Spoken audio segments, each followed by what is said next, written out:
Oi, pessoal, tudo bem com vocês? Então, hoje eu tô aqui para fazer um resumo das ligações químicas, né? As ligações que ocorrem entre os átomos, sempre em busca de adquirir estabilidade. Então, a gente sabe que existe a regra do octeto, né? Onde os átomos eles ficam completos, ou seja, com suas camadas de valência completas, enquanto eles tiverem 8 ou 2 elétrons.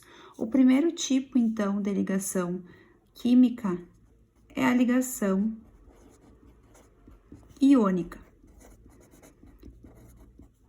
A ligação iônica, então, ela ocorre entre um metal e um ametal. Como os metais têm característica de serem mais eletropositivos, o metal doa os elétrons para o ametal. Então, a principal característica da ligação iônica é a doação de elétrons.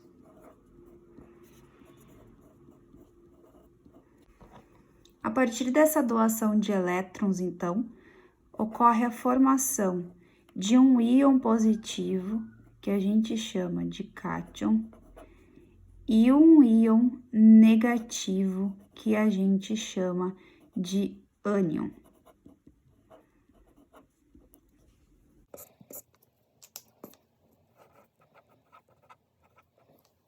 Compostos formados pelas ligações iônicas possuem três características principais.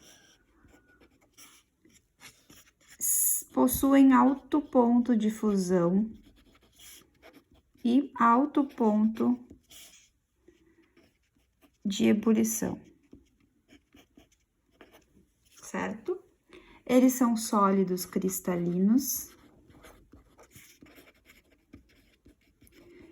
e, quando são dissolvidos em água, conduzem corrente elétrica.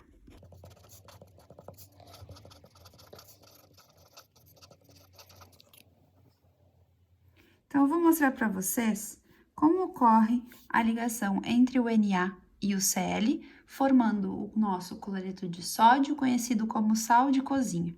Então, essa ligação iônica ocorre com o Na, que possui 3 camadas na sua eletrosfera. Na primeira delas estão 2 elétrons, na segunda nós temos 8 elétrons.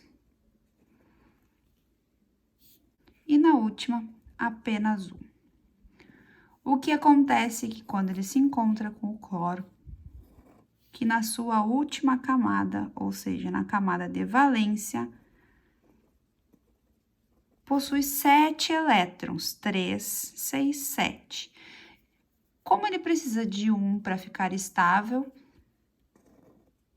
sódio doa esse elétron que está faltando para ele e ambos ficam estáveis. O segundo tipo de ligação é a ligação covalente.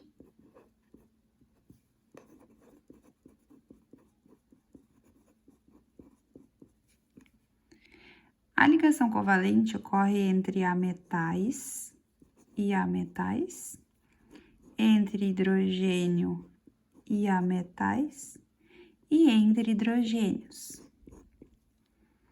Aqui na ligação covalente, nós não temos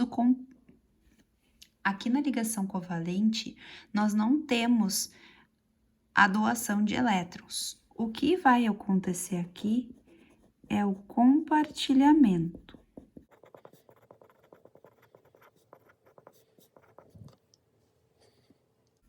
Vou mostrar para vocês o que acontece com os elétrons do hidrogênio para formar, então, o gás hidrogênio. 2 hidrogênios, cada um com 1 elétron na sua camada de valência, agora passam, então, a compartilhar as suas eletrosferas. Essa forma de representar nós chamamos de estrutura de Lewis. Mas ela não é a única forma de representar a ligação covalente. nós podemos simplesmente substituir essa ligação, essa demonstração dos elétrons da camada de valência por um traço, que nós chamamos de ligação simples.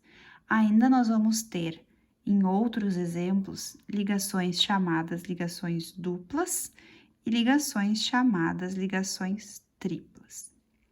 Outra forma, então, de representar, e a última, de representar as ligações, tanto iônicas quanto covalentes, é a partir da sua fórmula molecular, que no caso, então, do hidrogênio está aqui. Podemos usar outros exemplos: gás nitrogênio, gás flúor, a própria água. Como ocorre a ligação?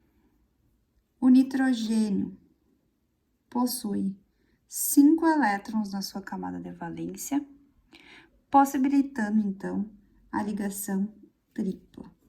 Quando ele encontra outro nitrogênio, o que acontece, então, é que eles compartilham esses 3 elétrons que cada um deles precisa, ficando estáveis.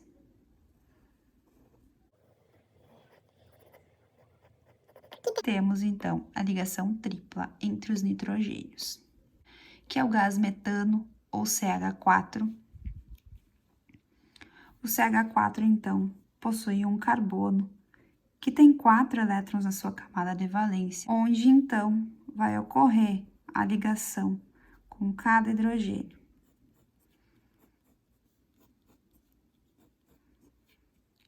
Essa é a fórmula de Lewis. Podemos representar pela fórmula estrutural.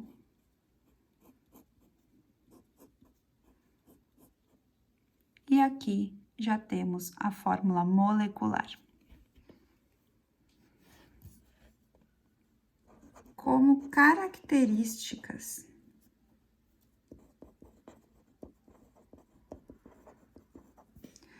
dos compostos moleculares,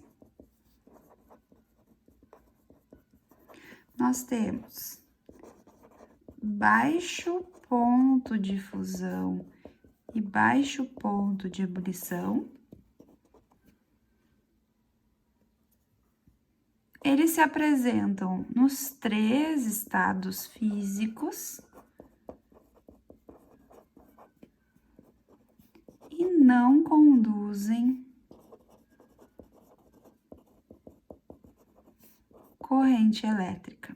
E aqui a gente faz uma ressalva, porque alguns compostos moleculares podem sim conduzir corrente elétrica quando dissolvidos em água, mas isso a gente vai ver em uma outra aula. O último tipo de ligação, então, é a ligação metálica. A ligação metálica, ela ocorre, obviamente, como o nome já diz, entre metais. E a principal característica da ligação metálica, então, é a formação do que nós chamamos de mar de elétrons.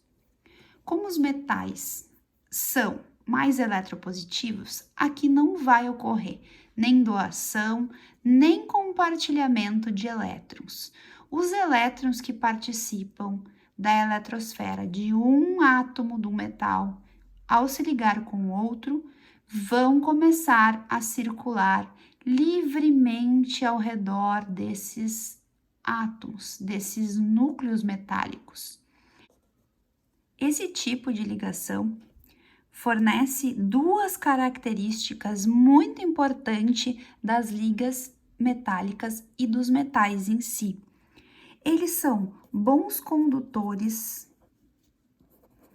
de corrente elétrica e também bons condutores de calor. Por isso, os metais são utilizados como fios nas transmissões de energia e também os metais são utilizados, por exemplo, em panelas